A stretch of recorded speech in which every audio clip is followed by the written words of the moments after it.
Meu amigo e minha amiga, seja mais uma vez bem-vindos aqui ao nosso canal. Pessoal, eu vou ser sincero para vocês, vou fazer um desabafo aqui. Tem hora que dá vontade de chutar o balde, deixar tudo isso de lado, sabe? Eu acho que vocês devem se sentir assim também muitas vezes, né? Mas aí eu penso nesse momento, né? Onde eu faço esse trabalho aqui de trazer informação, de atualizar vocês, mostrar caminhos, e eu penso o quanto isso é importante para muita gente que está aí do outro lado me assistindo, né? Eu vejo isso pelos comentários, sabe? Eu não faço nada demais, gostaria de fazer até muito mais, mas vocês sabem, mas a gente também se abala com certas coisas, né? E quando eu tô me sentindo muito mal, eu lembro do tanto de pessoas que pode estar dependendo aí de um conteúdo como esse. Então, eu espero poder retribuir de alguma forma, tá? Porque vocês também são importantes na minha vida. Auxílio psiquiátrico e psicológico nas incapacidades e distúrbios mentais do INSS. Palavra difícil, mas isso significa alguma coisa? O INSS tem algum tipo de atitude quando ouve ou dá de cara ou se depara com algum segurado, algum pagador de impostos nessa situação? Bom, o auxílio psiquiátrico e psicológico tem se tornado cada vez mais ah, central nas análises de incapacidade do INSS, especialmente diante do aumento significativo de transtornos mentais entre os brasileiros. Como é que você vai se manter mentalmente equilibrado num país do jeito que está? Com certeza. Condições como depressão, ansiedade grave, transtorno bipolar, síndrome do pânico, burnout, estão entre as maiores causas de afastamento do trabalho. E isso exige do segurado, sabe, uma informação clara para entender como esse processo funciona e reconhecimento dessas incapacidades. Realmente, pessoal, nós estamos passando, acho que uma nuvem negra, um urubu sentou em cima do país, porque olha, a coisa está feia, viu? Muitos acreditam que apenas doenças físicas são consideradas incapacitantes. Não é, não. A legislação previdenciária deixa claro que transtornos mentais podem sim gerar direito a benefícios como a incapacidade temporária ou até a aposentadoria.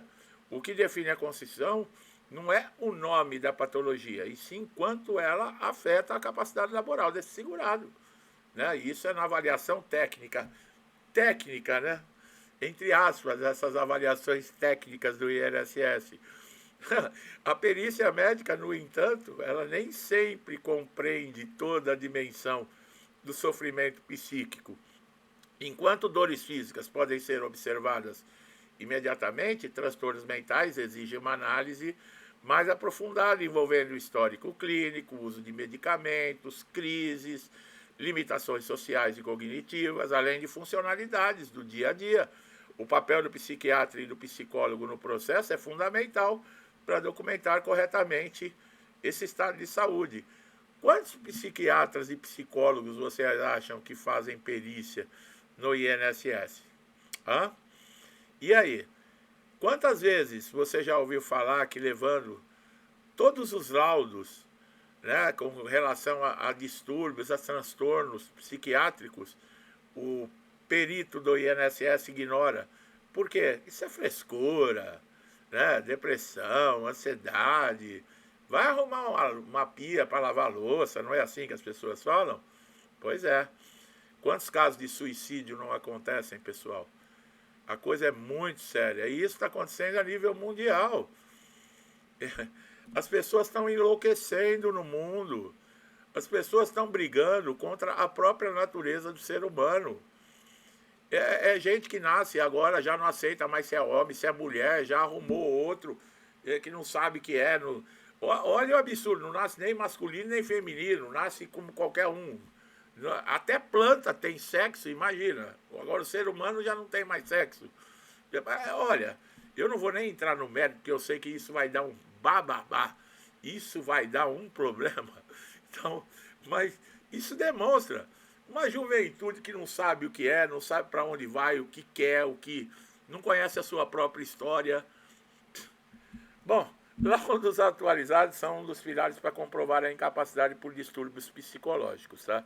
E esses documentos devem trazer informações claras sobre o diagnóstico, que é o CID, tratamentos tentados, terapias em andamento, evolução do quadro, principalmente as limitações funcionais que impedem o trabalho. Quanto mais completo, técnico e detalhado for o laudo, maiores as chances de uma análise justa. Você acredita nisso? Além dos laudos muito segurados, né, se beneficiam de relatórios de psicoterapia. Embora não substitua o papel do psiquiatra, os psicólogos conseguem demonstrar a frequência das crises, flutuação emocional, impactos cognitivos, nível de comprometimento social. Isso ajuda a mostrar ao perito que a incapacidade não surge apenas do momento isolado, mas pode ser constante e prejudicial. Bom, um ponto frequentemente negligenciado é que transtornos mentais podem não ter uma aparência física óbvia. É isso o grande problema. Você olha para a pessoa está normal. Você conversa com a pessoa está normal. Mas não é que ela está normal, ela está se fazendo normal, mas o problema está ali. Assim, a avaliação subjetiva do sofrimento deve ser bem fundamentada em documentos físicos, clínicos. Pessoal, eu não sou médico, como eu falo, mas tem alguns exames que demonstram, né? Eu acho que questão de hormônio, essas coisas, né?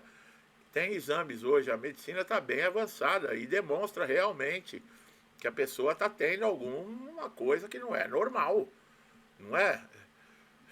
Eu não posso falar aqui, não adianta me perguntar, viu, pessoal? Ah, se a doença mental tal, o distúrbio tal, eu não sou médico, tá? O INSS diz que está atualizando as suas diretrizes para reconhecer essas incapacidades psicológicas, mas a decisão depende da convicção do perito, né? Que nem sempre está disposto, né? Muitos segurados enfrentam dificuldade adicional, né, na oscilação dos sintomas em doenças como depressão grave ou bipolaridade. Momentos de aparente melhora podem mascarar a instabilidade do quadro. Por isso, especialistas orientam que o segurado registre episódios de crise, né, com uso de medicações, internações, alterações bruscas de humor, incapacidades temporárias. Tudo isso contribui para mostrar que a doença ela não é linear, quer dizer, o estigma também prejudica muito o reconhecimento da incapacidade. As pessoas temem relatar que têm esses sintomas por receio de julgamento ou por acreditar que o perito não vai dar credibilidade. É aquilo, né? A pessoa se vê num mundinho sozinho, sem apoio, sem nada, e ainda não tem coragem de falar, porque se falar ainda pode virar motivo de piada ou de críticas, né? É um problema gravíssimo, pessoal. Quantos pais, mães, quantas pessoas que não estão me assistindo aqui que não passam por esse problema? Uma abordagem honesta, detalhada durante a perícia é essencial, sabe? Mas isso a pessoa, o responsável ali, o perito, tem que ter a cabeça aberta, tem que ser uma pessoa que queira realmente, que ame a sua profissão, porque não adianta. Porque olha para a pessoa, os cara falam que a pessoa está bem para trabalhar pela cor da pele, está coradinho. Você acha que vai acreditar que a pessoa está com depressão? É o que eu falei. O perito é capaz de falar: vai pegar um tanque para lavar roupa, vai lavar uma pia de louça. É isso que eles fazem. Os transtornos mentais são tão sérios que eles provocam perda de memória, impulsividade, irritabilidade extrema, medo paralisante, crise de pânico. Existem profissões que eu falei, acho que uma vez, né? Imagina você, um piloto de avião. Esses aí que você pega a ponte aérea para o Rio de Janeiro, que você vai para os Estados Unidos. Você imagina um piloto de avião passando por um problema desse. E você olha lá o piloto, ele não está demonstrando nada.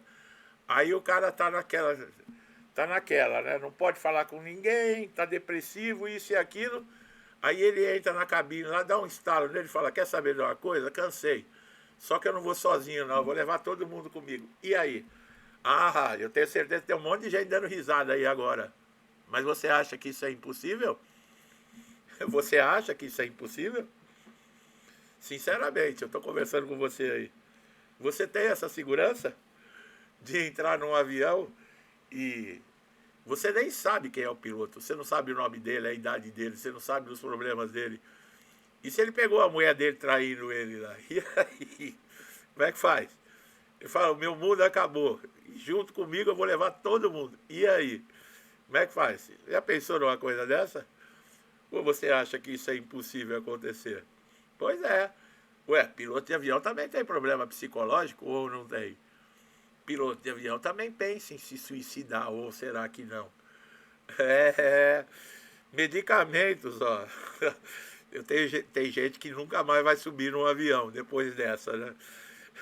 Muitos medicamentos exigem, por exemplo, semanas para surtirem efeito e pode causar efeitos colaterais, como sonolência, tontura, lentidão cognitiva, alteração motora.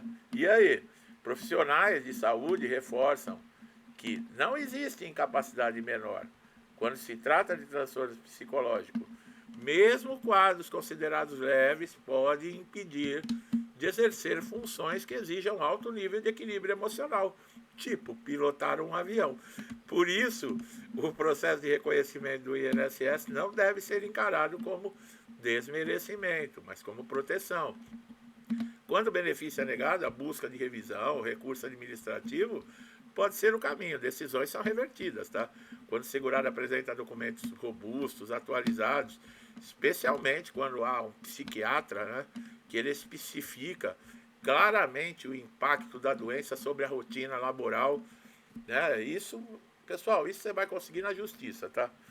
Porque dificilmente dentro do INSS sofrimento psicológico pode limitar tanto quanto uma limitação física, né? Como também no dia a dia da pessoa, na sua vida pessoal, familiar. É importante, sabe, o segurado, você se estiver numa condição dessa, meu amigo e minha amiga, procure ajuda, não desista, converse, sabe? Chama um parente, um familiar da sua confiança, mais próximo, um amigo. Peça ajuda, peça ajuda. Sabe como é que é, né? A cabeça da gente é aquilo, né? Pro capeta infernizar a nossa vida, basta uma desatenção, né? Basta, por isso que Jesus falava, orai e vigiai, né? Porque um segundo de desatenção pode passar coisas pela nossa cabeça e muitas vezes fazer com que a gente tome atitudes que depois não tem volta. Tá? Então converse com alguém, procure ajuda, tá? INSS é isso mesmo. Você vai encontrar dificuldade. Eu espero que na hora Deus coloque um perito que compreenda uma situação de alguém que esteja passando por uma situação dessa, mas é difícil. Mas nós não podemos desistir, tá, meu irmão e minha irmã? Vamos seguir em frente. Que Deus abençoe a vida de todos vocês, com paz, saúde, prosperidade, que nos dê paciência para aguentar e suportar tudo isso. Porque não é fácil não, né? Não é moleza não. Tudo que eu desejo para mim e para minha família, eu lhes desejo em dobro. Deixo um forte abraço e até os próximos vídeos.